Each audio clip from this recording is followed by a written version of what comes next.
नमस्कार, आपलं स्वागत आहे. मी ॲडव्होकेट अनिता तायडे. आज आपण एका खूप महत्त्वाच्या आणि रोजच्या जीवनात उपयोगी विषयावर बोलणार आहोत. कार चोरी झाली तर काय करायचं? कार म्हणजे आपल्या कुटुंबाचा एक भागच असतो. तिच्या चोरीमुळे नुकसान फक्त पैशाचं नाही तर मनात भीतीही बसते. पण काळजी करू नका, आज मी वकील म्हणून तुम्हाला कायदेशीर मार्ग सांगणार आहे, अगदी सोप्या भाषेत. सर्वात पहिलं, घाबरू नका.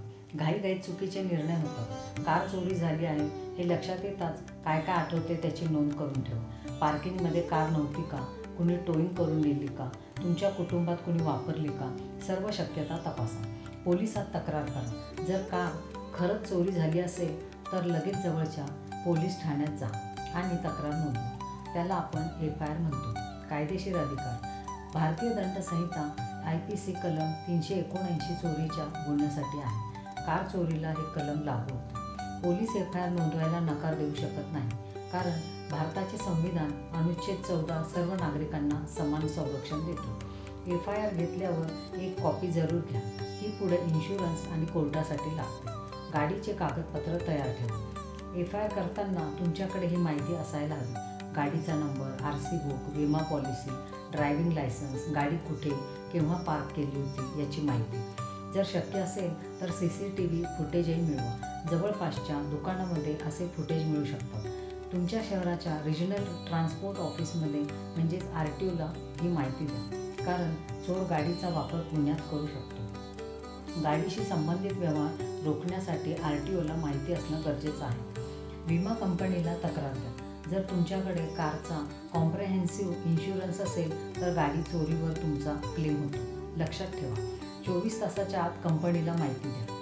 FIRची कॉपी, RC बुक, विमा पॉलिसी आणि फॉर्म भरा. पोलिसांकडून नॉन ट्रेसेबल रिपोर्ट मिळाल्यावरच विमा कंपनी पैसे देते. कोर्टात केस दाखल करू शकता. जर पोलीस योग्य कारवाई करत नसतील तर तुम्ही कोर्टातही जाऊ शकता. दंड प्रक्रिया संहिता CRPC कलम 156 कोर्ट पोलिसांना FIR घ्यायला आदेश देऊ शकतो. संविधान अनुच्छेद 21 जीवनाचा आणि मालमत्तेचा हक्क सुरक्षित ठेवतो. त्यामुळे कार चोरी झाली असेल तर न्याय मागण्याचा हक्क तुमच्याकडे आहे. तुमचे अधिकार समजून घ्या. आपण भारतीय नागरिक आहोत. आपल्याला कायदेशीर संरक्षण मिळालं आहे. घटनेतील महत्त्वाचे अनुच्छेद 14 सर्व नागरिकांना समानता देते. 21 जीवन आणि व्यक्तिगत सुरक्षिततेचा हक्क. अनुच्छेद 300A तुमची मालमत्ता तुमचीच आहे, ती कुणीही परवानगीशिवाय घेऊ शकत नाही. खबरदारी आणि पुढील उपाय. कार चोरी होऊ नये म्हणून हे उपाय करा. GPS ट्रॅकर लावा. अँटी थेफ्ट लॉक वापरा. गाडीची प्रतिदिन जागा बदलून पार्क करा. शक्य असल्यास CCTV खाली पार्क करा. चोर सापडल्यास त्याच्यावर IPC 379 नुसार कारवाई होते. 3 वर्षापर्यंत किंवा तुरुंग दंड किंवा दोन्हीही. पोलीस चौकशी करून कोर्टात आरोपपत्र दाखल करतात. शेवटचा सल्ला. मित्रांनो, चोरी ही वाईट गोष्ट आहे, पण चोरी झाली तर आपण कायद्याच्या बाहेर जाऊ नये. आपले हक्क माहिती असले की आपण कोणतीही समस्या सोडवू शकतो. तुमचं वाहन तुमचा हक्क आहे आणि तो सुरक्षित ठेवण्याची जबाबदारी आपली आहे, पण संरक्षणाची जबाबदारी सरकारची आहे. न्याय मिळवायला वेळ लागू शकतो, पण तुमचा आवाज बंद करू नका. धन्यवाद.